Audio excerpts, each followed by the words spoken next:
한글의 세계화로 인해 한글 시대 혹은 한글 혁명으로 불러도 이상하지 않을 정도라고 하며 컬처와 더불어 유학과 취업 목적 등으로 한국어 배움 열풍은 생각보다 큰 바람을 일으키고 있다고 합니다. 그러한 것을 증명하듯이 많은 국가에 설치되어 있는 세종학당의 학생 수는 2007년에 740명이 있지만 2023년 기준 12만 명에 육박하며 온라인 가입 수는 45만 명으로 또는 엄청난 수의 가입자 수를 자랑하고 있다고 합니다. 이렇게 한국어 강좌는 세종학당에서만 하는 것이 아닌 다른 많은 학교에서도 개설을 하고 있고 한국어 능력시험 응시자가 증가하며 세계적인 명품 브랜드 인구지선 한글을 주제로 한 제품을 만들어내고 한국 먹거리 소설의 제목을 현지어 대신 한글로 쓰면 더 인기를 끄는 등 모든 분야에 있어 전방위적으로 확대고 있다고 합니다. 이런 한국어 열풍은 많은 나라에서 변화를 만들어내는데 그중 가장 큰 변화는 프랑스라고 볼 수 있을 것입니다. 바칼로레아제 이외 국어에 한국어가 포함되었고 한국어 능력 시험 응시자는 6년 전 292명인 것에 비해 22년에 780명 증가하며 19곳의 대학에 한국어 강좌가 개설됐고 물론 이것보다 크게 변화가 생기는 나라도 있는데 베트남은 예계대학에 한국학과와 한국어학과가 개설되었고 한국어 능력 시험 응시자는 약 4만 명까지 늘어났다고 합니다. 이런 모습은 한국어의 위상이 세계에서 얼마나 달라졌는지 확인할 수 있는 사건들이 하지만 이런 모습에도 조금은 불만을 갖고 있는 외국인이 있는데 한국어가 너무 좋지만 어려운 부분도 있고 영어처럼 현지화가 필요하다고 이야기를 하는데요. 과연 이 여성은 무엇을 이야기하고 싶은 것인지 한번 같이 알아보시죠. 안녕하세요. 언어학 교수로 일을 하고 있는 빌린다 루이스라는 국적은 영국이지만 딱히 신경을 쓰지 않으셔도 될 것 같습니다. 제가 거주하고 있는 도시나 나라와는 전상 없는 이 이야기를 할 것이기 때문이죠. 저는 지금 프랑스와 한국을 오고 가며 생활을 하고 있고 주로 프랑스에서 머물며 학생들에게 한국어 수업을 하고 있습니다. 그리고 방학 때나 시간이 나면 한국을 가서 저희 모자란 한국어를 채우기 위해 노력을 하고 있죠. 하지만 요즘은 한국어 조금은 버겁게 느껴지는 경우가 상당히 많습니다. 제가 한국어 교육을 시작하고 나서 학생들이 나 주변 사람들에게 많이 듣는 질문 중 하나가 한국어를 얼마나 유창하게 해야 한국 생활을 불편함 없이 할 수 있을까요? 라는 질문입니다.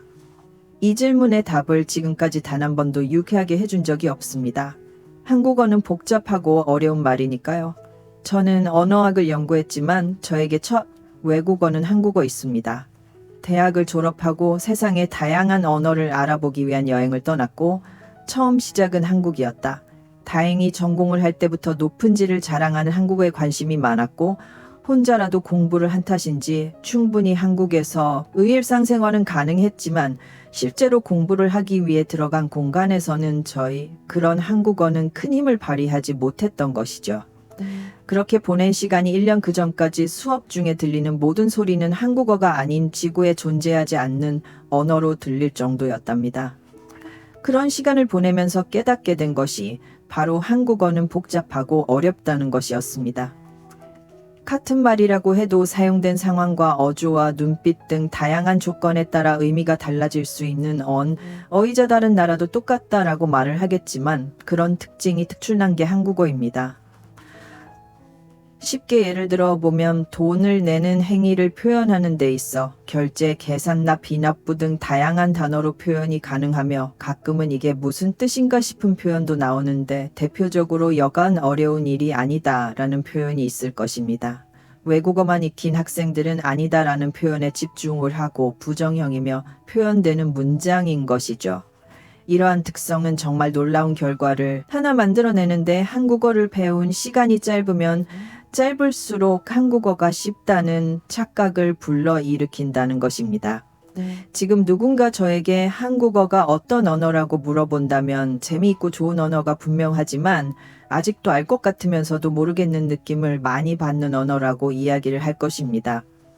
하지만 지금 제 강의를 듣는 학생들에게 한국어가 어떤 언어라고 물어보면 가장 쉽고 재밌는 언어라고 대대답을 하는 경우가 대다수라는 겁니다. 이러한 특징은 이 이야기가 시작된 원인인 얼마나 유창해 생활에 지장 없냐는 대답에 답을 제대로 못 해주게 되는 이유가 되죠. 이렇게 어렵게 한국어를 정말 유창하게 할 정도로 배운다고 해도 그 뒤에 있는 한국식 코칭과 존댓말의 사용법 등 다양한 사용 언어들이 결국 나를 막고 거기에 좌절을 하는 경우가 수두룩하게 생긴다는 겁니다. 결국 이러한 특징은 미국 국무부 외국어 연수원에서 나눈 기준이 인난이도 사회 언어로 분류가 되어 아랍어, 중국, 어일본어 등과 함께 가장 배우기 어려운 언어 중 하나로 분류가 되었죠. 이런 상황임에도 불구하고 제가 한글과 한국어를 끝까지 고집하는 데는 이유도 분명히 있을 겁니다. 나란 말이 중국과 달라 한자와 서로 통하지 아니하므로 오매한 백성들이 말하고 싶은 것이 있어도 마침내 제 뜻을 잘 표현하지 못하는 사람이 많다. 이 내용에 그리 익숙하신 분도 있을 것이고 처음 보시는 분도 있을 것입니다. 바로 한글을 창한 세종대왕이 밝힌 훈민정음을 만나 든 이유입니다. 백성을 편하게 하려고 만든 글자라는 것이죠.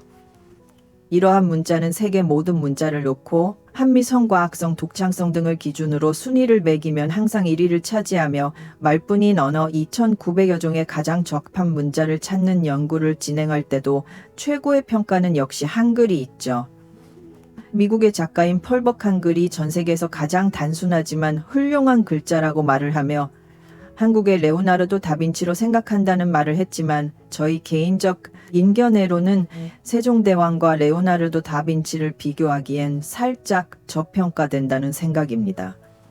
그러한 이유는 일단 한글은 세계 언어 사상 발달 역사에 정말 중요한 역할을 하고 있는 상당히 매혹적인 글이고 언어 심리학적 현실을 훨씬 더 풍요롭게 나타낼 수 있기 때문이죠. 이런 글을 만들 수 있는 사람은 세상에 많이 존재하지 않았을 겁니다. 결국 이런 세상의 평가는 유네스코의 세종대왕상이란 문맹치의 공로를 한국가에게 상이 수여되며 이러한 것으로 증명이 되는 것은 한글은 문맹률을 낮추는데 상당히 큰 기여를 한다는 것이죠. 그런 탓인지 고 유의 문자가 없는 여러 종족들은 한글을 써보는 시도를 매박하고 있습니다. 그만큼 여러 언어를 표기할 수 있음을 보여주는 결과이며 시도이자 이러한 한글의 특성은 추후10년 안에 많은 변화를 만들어낼 것이고 공용어의 변화가 꽤나 빠르게 일어날 것이라고 생각을 하기에 미래를 봐도 한국어와 한글을 고집해야 하는 이유가 되겠죠. 이런 것 외에도 한글은 세계 모든 언어와 비교를 해도 가장 과학적이라는 것도 있습니다. 한글은 자음 13개와 모음 10개로 24개의 개수로 이루어져 있고 자음은 발음기관의 모양을 본떠 만들었죠. 예를 들자면 기역은 혓뿌리가 목구멍을 막는 모양은 혀 끝이 위진몸에 닿는 모양이 있을 겁니다. 모음은 하늘과 땅, 사람의 모양을 본떠 만들었는데 글로 설명하기 애매하니 일단은 그냥 넘어가고 나중에 영상으로 따로 올리도록 하겠습니다. 다 이렇게 글자와 글자를 따라서 새로운 글자가 만들어지는 규칙은 세계에서 한글만 가능하죠.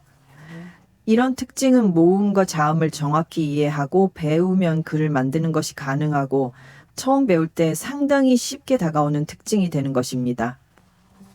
이렇게 말 그대로 실용적인 부분도 제가 한글과 한국어를 고집하는 이유가 들있지만 이거 외에 가장 큰 이유는 따로 존재하는데 바로 감정적인 영향에서 찾아오는 고집에 말씀드린 것처럼 한글 그러니까 훈민정음은 경험이 적은 백성과 아녀자들을 위한 배려로 만들어진 언어이고 백성을 사랑하는 애민정신으로 한국만의 글이 없다는 안타까움에 만들어진 글이라는 것이죠. 이러한 특징은 세종대왕이 얼마나 백성들의 어려움을 헤아리기 위해 노력을 했는지 알 수 있고 그러한 모습은 역사에 그대로 남아있죠.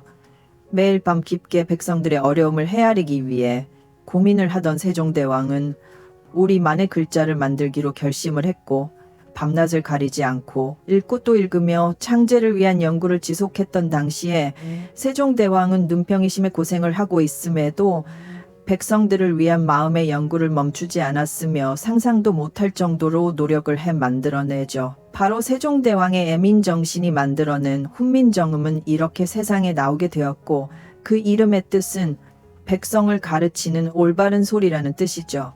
이런 사실을 알게 되었을 때는 정말 한글에 담겨 있는 많은 사람들의 노력과 정신은 제게 눈물을 맺히게 만들었고, 그 이후로 저는 언어학자 모든 공부를 끝내면 한국어와 한글의 모든 것을 걸겠다는 생각을 하게 만들었습니다. 이런 특성을 보면 한글은 애민정신, 자주정신, 실용정신을 바탕으로 만들어진 글자이고 인류가 만든 가장 위대한 발명품이라는 평가가 타당하다고 생각을 하게 만들며, 신이 인간에게 중물이라는 표현은 가장 적절하다고 생각을 하게 되었습니다. 하지만 요즘 한국을 방문하거나 가끔 학생들의 질문을 듣게 되면 가슴이 아픈 경우가 상당히 많습니다. 그 이유는 전 세계의 많은 사람들은 끔찍할 정도로 사랑하는 한글과 한국어를 막상 한국에서 미움을 받고 있는 것 같은 느낌을 받게 되니까요. 학생들은 대체적으로 한국어를 배우게 된다면 어플이나 인터넷을 사용해 많은 한국 사람들과 대화를 하거나 질문을 하고 그걸로 공부를 하는 경우가 있습니다. 거기서 저는 당황스러움을 느끼는 경우가 많은데, 말도 안 되는 단어를 만들거나 합성어를 사용하는 경우가 많고, 쓸데없이 줄여버린 단어들로 학생들이 이해 못하는 경우가 상당히 많다는 것입니다. 한글은 존재 자체가 아름다운 글자입니다. 그러다 보니 글을 줄이게 되거나 잘못된 단어를 사용하게 되면 그 아름다움이 조금은 망가지는 경우가 있는 것 같습니다. 그리고 앞서 말씀드린 것처럼 한글은 충분히 실용적이기 줄일 필요가 없다는 것이죠. 그러면 학생들의 물음에 저는 뜻풀이 터줄인 말을 본래의 단어로 만들어 알려줘야 하는 경우가 생깁니다. 그 과정에서 저는 상당한 실망감을 느끼죠. 한국을 직접 가면 뭐가 좀 다를까요? 한국 사회는 외래어와 외계어가 범람하고 모국어 다 외국어 학습에 지나친 투자를 해 사회 문제로 대두되기도 할 정도이죠. 그리고 그런 문화는 저를 대하는 한국 사람들에게도 티가 나는데, 저는 충분히 한국말을 할 수 있음에도 불구하고 한국 사람들은 저에게 말을 걸 때 영어로 먼저 말을 걸어준다는 것입니다. 분명히 상당한 배려를 해주고 있음을 알 수 있고, 이러한 특성이 한국 사람만의 특성이란 것도 알고 있지만, 적어도 한국에 자긍심이 있다면 1000마디 정도는 한국어로 하면 참 좋겠다는 생각이 들었습니다. 이것과 반대되는 경우가 바로 중국어인 중국 사람들은 근거 없는 자신감이 넘치는 탓인지 외국을 가서도 무조건 중국어로 말을 하는 민폐를 부리죠. 이렇게 극과 극처럼 행동할 필요는 없겠지만, 적어도 한국 안에서라면 영어보다 한국어를 먼저 이해하는 게 좋겠다는 생각이 듭니다. 솔직히 이런 것은 한국 사람들만의 문제가 아닌 예의라곤 하나도 없는 서양인들 때문에 그런 것일 수도 있으니 할 말은 없습니다. 적어도 이 글을 읽으시는 분들 중 한국을 방문할 예정이라면 그들과 기본적인 대화를 할 수 있게 인사말 정도는 한국어로 익혀서 가기를 기원하겠습니다. 이런 한국어에 자긍심이 없는 듯한 모습은 전 세계에서 유일무이한 행위를 만드는데, 바로 한국에서 기러기 아빠라는 단어를 만들어낸 현상이죠. 어린 시절부터 영어 학습을 위해 아빠는 한국에서 돈을 벌고 엄마와 자녀들은 영어권에 있는 나라로 조기학을 가 영어를 배우는 현상을 이야기하는 것입니다. 이런 자위적 가족의 해체는 여러 가지의 미로 아이들에게 악영향을 끼칠 거고 결국은 파국을 맞이하게 될 것이라는 게 참 가슴이 아픕니다. 한국엔 한글날이라는 국경일이 있습니다. 훈민정음을 세상에 알린 날을 기념하는 국경일이, 이런 국격경일 아지 있는 나라라면 조금 더 자긍심을 갖고 한글을 소중히 해주셨으면 좋겠습니다. 요즘 돌민정음이란 말이 있습니다. 케팝 팬들이 다른 어로 번역하면 어감이 살지 않아 대응하는 단어들을 한국어로 그대로 읽고 쓰는 것을 가리키는데, 이러한 것처럼 차선책이 만들어지지 않는 한글을 꼭 지켜주세요. 이러한 글이었습니다. 글을 다 읽고 나서는 저도 생각보다 반성을 많이 했습니다. 영상을 만들 때 어지간하면 영어나 외래어를 쓰지 않기 위해 노력하지만 너무나 자연스러워 그냥 넘어가는 단어들이 나오는 경우가 있고, 그 결과물은 항상 불만족을 만들어내지만 다시 또 습관처럼 사용하게 되는 경우가 많더군요. 한글과 한국어가 참 중요하고 소중하다는 것을 알면서도 지키기 위해 노력을 하지 않음에 많은 반성을 하게 되었죠. 저와 또 다르게 반성을 하는 반응들이 댓글에서 볼 수 있었는데, 한번 같이 보시죠. 한글을 오랜 기간 배웠고 이 글에서 가장 공감되는 말은 배울수록 어려워지고 너무나 심오한 게 한국어와 한글이란 말이야. 한국에서 오래 살아도 그들이 갖고 있는 분위기와 어조로 만들어지는 대화는 따라갈 수 없는 경우가 있어. 그럴 때마다 상당히 힘들어서 고생해. 내가 더 노력을 했어야 했는데 그들의 배려심을 의심했던 게 참 창피야. 다음 이 글자 하나로 여러 가지 뜻을 만들어내는 한글은 진짜 놀라울 정도로 대단한 글자인 것은 틀림없다고 생각합니다. 하지만 확실히 한국 사람들은 이런 문자와 언어를 소중히 생각하지 않는다고 느껴지는 게 그들과 대화를 하다 보면 굳이 영어로 표현하지 않아도 될 것들을 영어로 표현하는 경우가 있더라고요. 그럴 때마다 그냥 넘겼는데 저 역시 한글을 사랑하니까 다음부터는 바로 잡아주기 위해 노력을 해야겠습니다. 많은 생각을 하게 되는 글이네. 난 한국어와 한글을 배우면서 이 글들이 우리 모국어 있으면 참 좋겠다는 생각을 했는데 한국 사람들은 그런 생각이 안 드나 봐. 영어에 엄청 집중을 하는 기록이 아빠는 상당히 충격적이다.